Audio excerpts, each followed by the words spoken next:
IPLന്റെ 18ാം season ആവേശകരമായ രണ്ടാം പാദത്തിലേക്ക് കടന്നിരിക്കുകയാണ്. Top 4 സ്ഥാനത്തിനു വേണ്ടി ടീമുകൾക്കിടയിൽ ശക്തമായ പോരാട്ടമാണ് നടക്കുന്നത്.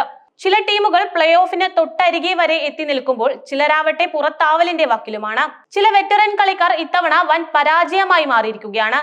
അതുകൊണ്ട് തന്നെ ഇനിയൊരു IPL സീസൺ ഇവർ പ്രതീക്ഷിക്കുകയും ചെയ്യേണ്ടതില്ല. ഈ സീസണോടെ IPL കരിയർ അവസാനിക്കാൻ സാധ്യതയുള്ള വെറ്ററൻ കളിക്കാർ ആരൊക്കെയാണെന്ന് നമുക്ക് നോക്കാം. ഓസ്ട്രേലിയൻ സൂപ്പർ താരവും സ്റ്റാർ ഓൾറൗണ്ടറുമായ ഗ്ലെൻ മാക്സ്വെൽ ആണ് ഈ ലിസ്റ്റിലെ ആദ്യത്തെയാൾ. നിലവിൽ പഞ്ചാബ് കിങ്സിനായി IPLൽ കളിക്കുന്ന അദ്ദേഹം ഫോം കണ്ടെത്താതെ ശരിക്കും പതറുകയാണ്. ബാറ്റിംഗിൽ അവരുടെ ടീമിലെ ഏറ്റവും ദുർബലമായ കണ്ണിയായി മാക്സി മാറിക്കഴിഞ്ഞു. നാട്ടുകാരൻ കൂടിയായ മുഖ്യ കോച്ച് റിക്കി പോണ്ടിംഗ് അദ്ദേഹത്തിന് വീണ്ടും അവസരങ്ങൾ നൽകുന്നുണ്ടെങ്കിലും അവ മുതലാക്കാൻ സാധിക്കുന്നില്ല. സീസണിൽ 7 മത്സരങ്ങളിൽ 6 ഇന്നിംഗ്സുകളിലാണ് മാക്സ്വെൽ ബാറ്റ് ചെയ്തിട്ടുള്ളത്. ഇവയിൽ നിന്നും 8 എന്ന ദയനീയ ശരാശരിയിൽ നേടാനായത് വെറും 48 റൺസ് മാത്രമാണ്. ആകെ 5 4ഉം 1 6ഉം മാത്രമേ മാക്സിന് പായിക്കാനായിട്ടുള്ളൂ. ഈ സീസൺ കഴിഞ്ഞാൽ അദ്ദേഹത്തെ പഞ്ചാബ് ഒഴിവാക്കുമെന്നത് 100% ഉറപ്പാണ്.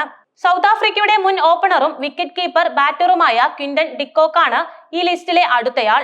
നിലവിലെ ചാമ്പ്യന്മാരായ അദ്ദേഹം കൊൽക്കത്ത നൈറ്റ് റൈഡേഴ്സിന് വേണ്ടിയാണ് ഇത്തവണ കളിക്കുന്നത്. കഴിഞ്ഞ സീസണിന് ശേഷം കൈവിട്ട ഫിൽ സാൾട്ടിന് പകരമാണ് ലേലത്തിൽ ഡിക്കോക്കിനെ KKR വാങ്ങിയത്. പക്ഷേ സാൾട്ടിന്റെ അഭാവം നികത്താൻ അദ്ദേഹത്തിനായില്ല. ബാറ്റിംഗിലെ തുടർച്ചയായ ഫ്ലോപ്പ് ഷോയെ തുടർന്ന് KKRന് ഇപ്പോൾ പ്ലേയിങ് 11ൽ നിന്നും ഡിക്കോക്കിനെ പുറത്താക്കേണ്ടി വന്നിരിക്കുകയാണ്. പകരം അഫ്ഗാനിസ്ഥാൻ വിക്കറ്റ് കീപ്പർ ഗുർബാസിനെ കളിപ്പിക്കാനും KKR നിർബന്ധിതരായി. ചെന്നൈ സൂപ്പർ കിങ്സിന്റെ സ്റ്റാർ വെറ്ററൻ ഓഫ് സ്പിന്നർ അശ്വിനാണ് ഈ ലിസ്റ്റിലെ മൂന്നാമത്തെ ആൾ. കഴിഞ്ഞ ലേലത്തിൽ അദ്ദേഹത്തെ തിരികെ വാങ്ങാനുള്ള CSKയുടെ നീക്കം വൻ അബദ്ധമായി മാറിയിരിക്കുകയാണ്. ബൗളിംഗിലോ ബാറ്റിംഗിലോ കാര്യമായ ഇമ്പാക്റ്റ് ഒന്നും സൃഷ്ടിക്കാൻ അശ്വിനായില്ല.